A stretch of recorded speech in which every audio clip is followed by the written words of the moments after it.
Driver welfare board की मांग को लेकर के, ड्राइवर अधिकार की मांग को लेकर के, ड्राइवर सुरक्षा की मांग को लेकर के समस्त 28 राज्य के ड्राइवर प्रतिनिधि मंडल आए हुए हैं। हमारी सरकार से यही मांग है, एक तो हमारा 10 साल 12 साल से किराया नहीं बढ़ा, जिसको भाड़ा कहते हैं, तो वो किराया हमारा बढ़ना चाहिए, जिसका मिनिमम किराया 25 रुपए पर किलोमीटर होना चाहिए कैब का। कस्टमरों से भी मैंने कहना चाहूंगा कि भैया व्हाइट प्लेट गाड़ी में मत बैठा करो, या उसी में बैठो कमर्शियल में, क्योंकि वो आपके लिए बनाई गई है कमर्शियल गाड़ी। दूसरी बात ये है, हमारी एक एग्रीगेटर गाइडलाइन भी है सरकार ने जो 2020 में बनाई थी, और राज्यों को बोला था आप अपने राज्यों में इसको इम्प्लीमेंट करो, वो आज तक किसी भी राज्य ने नहीं करी। कोई सिम पड़ी है, कुछ भी है, कोई भी नंबर डालो, OTP आएगा, लॉगिन हो गया, बस ऐप चालू। अब हमें क्या पता हमारे साथ कौन इसी चीज का फायदा उठाकर ITO को रिश्वत दे दिए, परिवहन विभाग वाले बॉर्डर में हम लोगों से रिश्वत ले लिए, ट्रैफिक वाला रिश्वत ले लिया। हम लोगों को ये देश को आज़ाद हुए 78 साल हो गए, आज तक के हमारे ड्राइवर समाज को मूलभूत सुविधाएं तक के नहीं मिल पाई, और तरह तरह से हर मोड़ पर प्रताड़ित किया जाता है। हम लोगों ने संगठन बना करके और साथ में चर्चा किए और निष्कर्ष निकाले कि हम लोग भी अपने हक अधिकार के लिए आवाज़ बुलंद करें और शासन प्रशासन को अपनी समस्याओं से अवगत कराएं। तो आपको क्या क्या समस्याएं झेलनी पड़ रही हैं अभी? हम लोग रोड में चलते हैं मैम, सबसे पहली बात तो हम पुलिस प्रशासन से बहुत ज़्यादा तंग आ चुके हैं। इस देश की पुलिस जबरदस्ती का रोक दे रही है, कहीं पर भी हाथ मार के रोक दी। कहाँ है भाई तेरे गाड़ी कागज लेके आ, पूरा माल को चेक करा। एक बार तो हम लोग बंधाते हैं उस माल को, दोबारा पुलिस वाले खोलवा करके तितर बितर कर देते हैं। और बॉर्डर पे जाओ, दुनिया भर का गाड़ी में खामी निकाल करके और अनट्रेन टाइप का पैसा मांगते हैं, जिससे हम लोगों को मिलने वाला हक जो है वो डूब जाता है। हम लोगों का पूरा जो मालिक हम लोग खर्चे के लिए पैसा देता है, उस पैसे से हम ITO को रिश्वत दे दिए, परिवहन विभाग वाले बॉर्डर में हम लोगों से रिश्वत ले लिए, ट्रैफिक वाला रिश्वत ले लिया।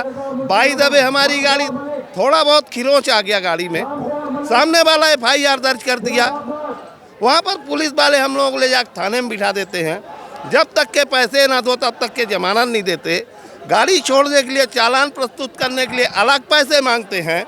तो हम लोग क्या सिर्फ रिश्वत देने के लिए पैदा हुए हैं? आप लोग की मांगे क्या क्या हैं और ऑन द वे आप लोग को क्या क्या प्रताड़ना झेलनी पड़ती है? मैं अमनदीप पूंजी, चंडीगढ़ से ट्राई सिटी से प्रेसिडेंट। हमारी ना मांगे तो देखिए जी 3-4 मांगे हैं हमारी मेन, कि हम सरकार से कमर्शियल प्लेट की लाइसेंस लेते हैं और एक आम इंसान है, हमने थोड़ी बहुत अमाउंट इकट्ठी करके गाड़ी ली है लोन पे, वो 7-8 साल के लोन पे है, उस पर 10-12 साल का परमिट है कमर्शियल, और सरकार को सबसे ज़्यादा रेवेन्यू देते हैं हम सरकार को।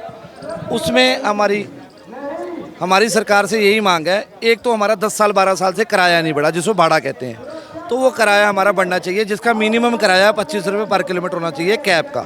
और यहाँ पे जो लोग हैं वो ट्रक वाले भी हैं, बस वाले भी हैं, ई-रिक्शे वाले भी हैं, ऑटो वाले भी हैं, कैब वाले भी हैं, पिकअप वाले भी हैं, सभी लोग आए हुए हैं ट्रांसपोर्ट से रिलेटेड जो कमर्शियल प्लेट से चलते हैं। हमारी एक तो किराए की मांग है। दूसरी बात यह है कि हमारी इस लाइन में प्राइवेट व्हीकल जो नॉन कमर्शियल व्हीकल होता है उसको अटैच करने की कोशिश कर रही है सरकार और कंपनियों में एग्रीगेटर कंपनियां जैसे Ola, Uber, InDriver, Rapido, Blinkit, Swiggy, Zomato, Amazon, Flipkart, Porter और सबसे बड़ी ब्लाब्ला। ठीक है जी, ये टोटल हमारे काम को, जो सिस्टम को, डिमांड और सप्लाई की जो चेन है उसको ख़राब कर रही है और हमारे रोज़गार पे इस पर असर पड़ रहा है, तो इनको बंद करना चाहिए।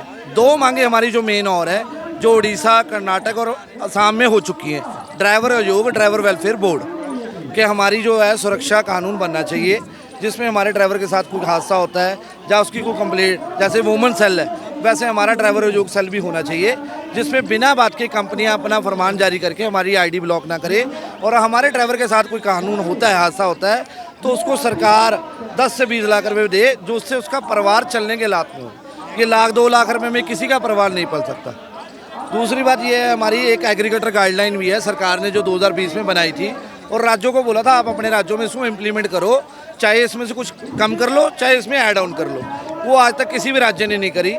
उस कानून को राज्यों ने खुद बनाना था सरकारों ने, उसके लिए भी ड्राइवर लड़ाई लड़ के, जिसमें मैंने 20 दिन की चंडीगढ़ में भूख हड़ताल करी और एग्रीगेटर कानून बनवाया, जिसमें 5 लाख का बीमा और 10 लाख का टर्म इंश्योरेंस ड्राइवर का एग्रीगेटर करा कर देगा। 80% से ऊपर से हमें मिलेगा कैब ड्राइवर को, और 20% ही वो काट सकता है। पहले वो 50 से 70% भी काटता था। प्राइवेट गाड़ी उसमें अटैच नहीं होगी, उस कानून के अंदर तय है। तीसरी, हमने किराया तय करवाया चंडीगढ़ में कि 25 रुपये किलोमीटर हमें मिलेगा 7 जुलाई 2025 में। बट कंपनियों को जितने भी एडमिनिस्ट्रेशन के, जो हमारे गवर्नर है गुलाब चंद कटारिया जी, वो पंजाब के भी हैं, चंडीगढ़ में एडमिनिस्ट्रेटर भी हैं, उनके letter, meetings, email, show cause notice इन कंपनियों को भेजा गया कि आप प्राइवेट गाड़ी को बंद करो और किराया ये जो लागू कराया गया इसको लागू करो। उनकी आज तक जितनी भी बैठकें हुई 9 महीनों में, जो लास्ट अभी 8 जनवरी को हुई थी, उनको वो 15 दिन के लिए कह देते हैं, कंप्लाइज करने के लिए एग्री भी कर जाते हैं, पर आज एक भी कानून को मानने को तैयार नहीं है। सबसे बड़ी बात, चंडीगढ़ में ऑफिस भी खुलना चाहिए, वो ऑफिस भी खोल चुके हैं, रेंट ले रखे हैं पर वर्किंग है ही नहीं, तो उसको दिखावा करा जा रहा है लाइसेंस लेने के लिए। चेकिंग के अलावा आप लोगों से रिश्वत भी ली जाती है? रिश्वत ली जाती है।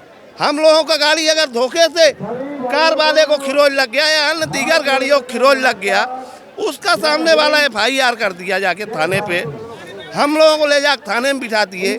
जब तक के हम लोग रिश्वत नहीं देंगे तब तक के हम लोगों का मुँह चलके में जमानत नहीं दी जाती, हम लोगों को थाने में बिठा दिया जाता है। गाड़ी छोड़ने के लिए चालान प्रस्तुत करने के लिए रिश्वत मांगी जाती है। ना दो, एक दिन का काम को 4 दिन लटका देते हैं, तुम्हारी गाड़ी में ये खामी है, वो खामी है, वो खामी है। मैं ये पूछना चाहता हूँ शासन से, गाड़ी की फिटनेस आप जारी किए हो, यदि कोई कोताही है गाड़ी में उसको पूरा करा करके आप फिटनेस जारी करिए, ना कि रोड में रोक करके ड्राइवर को टॉर्चर करो, उसको परेशान करो, उसको लूटो। तो आपके इस एसोसिएशन में सिर्फ ट्रक ड्राइवर्स हैं या फिर कैब ड्राइवर भी इन्वॉल्व है, उनके साथ भी कुछ प्रताड़ना होती है?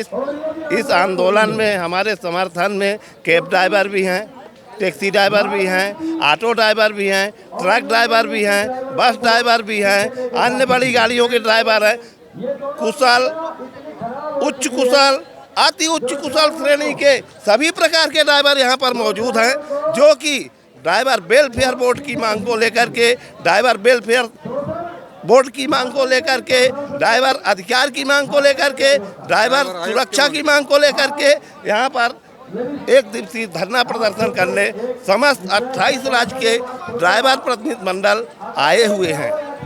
और लोगों से भी बात करते हैं, क्योंकि इस वेलफेयर एसोसिएशन में ट्रक ड्राइवर से लेके, कैब ड्राइवर से लेके, टैक्सी ड्राइवर से लेके ऑटो चालक तक भी मौजूद हैं। इन लोगों की मांगे भी काफ़ी ज़्यादा हैं और जिस तरह की प्रताड़ना इनको ऑन द वे झेलनी पड़ती है शासन प्रशासन द्वारा, वो भी है यहाँ पे। जो आपके साथी और भी आए हैं उनमें से किसी ने एक मांग रखी है कि आप कोई भी पैसेंजर अगर कैब बुक करेगा तो उसका पहले KYC भी चेक करा जाएगा, क्योंकि होता कोई और है, किसी के नाम पे बैठता कोई और है, तो ड्राइवर के लिए एक सेफ्टी इशू बहुत ज़्यादा हो जाता है। मैं बताता हूँ जी, हमारे ना जब हम कमर्शियल प्लेट लेते हैं तो उसमें हमें एक गाड़ी की RC कमर्शियल होनी चाहिए, उसका परमानेंट इंश्योरेंस कमर्शियल होना चाहिए। इसका एक कानून है भारतीय संविधान में, मोटर व्हीकल एक्ट 1988, उसमें सेक्शन है 66 कि अगर आपने फूड डिलीवरी का काम करना है तो आपको फूड डिलीवरी का परमिट मिलेगा। अगर आपने कोरियर सर्विस का काम करना है तो आपको गुड कैरिज का लेना पड़ेगा। अगर आपने पैसेंजर बिठाने हैं तो आपको पैसेंजर परमिट लेना पड़ेगा। अगर पैसेंजर वाला गुड कैरिज का काम करेगा तो उसका परमिट वायलेशन का 25,000 का चालान है मिनिमम। और अगर फूड डिलीवरी वाला काम पैसेंजर बिठाएगा तो उसका भी चालान है। आप पूरे देश में देख लीजिए कि 2 व्हीलर, आपने बाइक देखी होगी, दिल्ली में भी चल रही है और दिल्ली में 2023 से सुप्रीम कोर्ट से बैन है। उसके बाद आज तक पॉलिसी कमर्शियल की बनी नहीं है। वो शरेआम स्विगी जोमेटो में आपको चलती हुई मिल जाएंगी, जिसको वो अपने आप को गिग वर्कर कहते हैं, जबकि वही गिग वर्कर एग्जिस्टिंग जो लॉ है उसकी धज्जियाँ उड़ाकर इस लाइन में घुस रहे हैं। तो उसकी वजह से डिमांड सप्लाई खराब हो रही है। और एक बाइक 500 रुपये का टैक्स देगी जैसे हम देते हैं। तो अगर मैं चंडीगढ़ की बात करूं तो 1,30,000 बाइक वहां पे इलीगल चल रही है। 500 रुपये का टैक्स अगर पंजाब सरकार को चल रही है ऐसे तो बहुत से कैब ड्राइवर, हाँ, तो वो उसकी पुलिस वेरिफिकेशन भी नहीं है, पुलिस वेरिफिकेशन भी नहीं है। और वो दिल्ली वालों को काम मिलना चाहिए, दिल्ली की गाड़ी होनी चाहिए। वो यूपी, बिहार, तमिलनाडु, उत्तर प्रदेश, राजस्थान सबकी आपको यहाँ मिल जाएगी, वो पूरे देश में मिलेंगी। तो उसको बंद करवाना चाहते हैं हम कि उस पर कानून बने प्रॉपर तरीके से। अगर बना हुआ है कानून उसको लागू करे, कंपनियों को ऐसे खुला ना छोड़ा जाए कि वो हमारे साथ शोषण करे। इसके लिए हम ये लड़ाई लड़के इकट्ठे कर रहे हैं। ड्राइवर बोर्ड, सिक्योरिटी कानून और जो KYC हम डालते हैं उस ऐप में, जो हमारी पुलिस वेरिफिकेशन होती है वही उनकी होनी चाहिए और कस्टमर की भी होनी चाहिए। इसकी सबसे बड़ी जो उदाहरण है जो इलीगल काम कर रही है वो है BlaBla। ना उसमें पुलिस वेरिफिकेशन, ना उनका ऑफिस, ना उन्होंने एग्रीगेटर लाइसेंस लिया, ना उनका कस्टमर केयर नंबर, ना वो गाड़ी की आरसी डलवाते हैं, ना गाड़ी का नंबर आता है, ना कस्टमर का आधार कार्ड डालता है, ना पैन कार्ड डालता है। तो वो कैसे चल रही है देश में? अगर देश में टिकटॉक बंद हो सकती है तो क्या बलाबला बंद नहीं हो सकती, है ना? तो ये भी तो देश की सुरक्षा की आम नागरिक का सवाल है। मैं भी तो बलाबला पे जा सकता हूँ, कैब वाला भी, उसकी भी फैमिली है। तो एक नागरिक होने के नाते हम पीएम साहब को, हमारे प्रधानमंत्री जी को, हमारे गृह मंत्री जी को, हमारे नितिन गडकरी जी को, दिल्ली की सीएम मैम को और राज्यों के जितने भी सीएम है, राज्य के ट्रांसपोर्ट मंत्री हैं, जितने भी स्टेट्स में हैं, तो जो एग्जिस्टिंग लॉ है और ट्रांसपोर्ट डिपार्टमेंट घाटे पे क्यों जा रहे हैं, इसका मेन रीज़न ये है कि प्राइवेट व्हीकल को अटैच कराया जा रहा है, वो चला रहे हैं, वो टैक्स नहीं दे रहे और उनकी वजह से हमारा लॉस हो रहा है। हम सरकार को टैक्स दे नहीं पा रहे, हमारे पेपर टूट रहे हैं और पेपर टूटने की वजह से क्या कर रहा है, आरटीओ हमें मंदभागी भाषा भी बोल रहा है, हमारे साथ मारपीट भी कर रहा है। अभी पीछे राजस्थान एक आरटीओ का भी जोश आया था जिसने उसको माथे पे चूनी में मारा तो उसको खून निकलने लग गया। और ऐसे बहुत सारे हादसे हो रहे हैं, पर सरकार ये नहीं देख रही कि उसके पेपर टूट क्यों रहे हैं, क्योंकि उसके पास किराया नहीं है। क्या गरीब आदमी ड्राइवर अपने बच्चे को डॉक्टर नहीं बना सकता? हम सपने नहीं देख सकते? तो प्रधानमंत्री जी को ये बेनती है कि एक ड्राइवर भी सपना देख रहा है कि वो भारत को उज्ज्वली करेगा, अपने बच्चों को डॉक्टर लेके देगा, इंजीनियर देगा अपने देश को, तभी दे पाएगा ना जब वो कमा पाएगा। हमारे को तो कमाने के लाले हुए पड़े हैं। 2017 की कठुआ समिति की रिपोर्ट है, आप सर्वे करना, जब आप चेक करोगे इसकी, तो महाराष्ट्र में उसमें उन्होंने सर्वे में ये बताया कि 17 में अगर 25 रुपये भी ड्राइवर को पर किलोमीटर मिलता है तब भी वो सर्वाइव नहीं कर पाएगा। तो आज 26 आ गया, 25 रुपये अभी भी हमें नहीं मिल रहा, अभी भी नहीं मिल रहा। और 25 रुपये जिस स्टेट में मैंने चंडीगढ़ तय करवा दिया उसको भी 9 महीनों से वो कंपनियां मान नहीं रही। कितनी गुंडागर्दी है कानून के लागू होने के बाद भी। ठीक है जी, धन्यवाद जी। क्या नाम हुआ भाई साहब आपका? अमित कुमार मैम। क्या क्या प्रताड़ना है आपको झेलनी पड़ रही है कि आज आपको यहाँ पे प्रदर्शन करना पड़ रहा है इतना? मैम देखो, मैं तो एक ही बात के लिए बोलूँगा, जान है तो जान है। सबसे बड़ी दिक्कत तो ये है कि केवाईसी वेरिफिकेशन सरकार जो कंपनियां हैं नहीं कर रही हैं।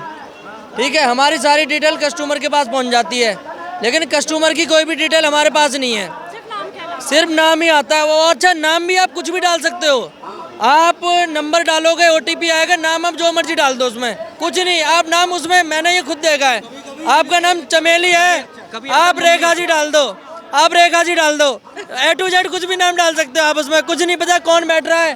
ठीक है, कोई सिम पड़ी है, कुछ भी है, कोई भी नंबर डालो, ओटीपी आएगा, लॉगिन हो गया, बस ऐप चालू।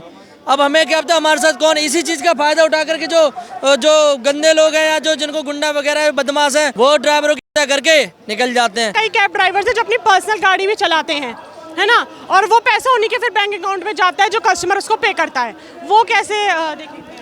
मैम देखो, वो उन लोगों की पता नहीं क्या है, कुछ सेटिंग या वगैरह, ये नहीं, गलती तो कंपनी की है ना। कई सारी वाइट प्लेट गाड़ी उनमें ज्वाइन हो रही हैं, तो हो तो कंपनी में रही है, डॉक्यूमेंट्स लगाए जा रहे हैं, तो सारी जो गलती है कंपनी की है। इस चीज़ को कंपनी को देखना चाहिए, ये कंपनी का काम है, ये भी गलत चीज़ है, इसको बंद करना चाहिए। और कस्टमरों से भी मैंने कहना चाहूँगा कि भैया वाइट प्लेट गाड़ी में मत बैठा करो, कि उसी में बैठो कमर्शियल में, क्योंकि वो आपके लिए बनाई गई है कमर्शियल गाड़ी। तो इस चीज़ को, ये सारी जो है सरकार को ये इन चीज़ों पे गौर देना चाहिए और कंपनियों को वेरिफिकेशन स्टार्ट कर देना चाहिए, ताकि एक ड्राइवर सेफ पहुँच के, क्योंकि हम भी तो एक कस्टमर को लेके जाते सेफ पहुँचाते कि नहीं पहुँचाते हैं। तो ये चीज़ों ध्यान देने वाली हैं, इन पर ध्यान दे, कंपनियाँ ध्यान दे, सरकार ध्यान दे। और भाई बीजेपी को तो मैं वोट दूंगा नहीं, क्योंकि जब से बीजेपी आई है इसने ड्राइवरों को सत्यानाश कर दिया है।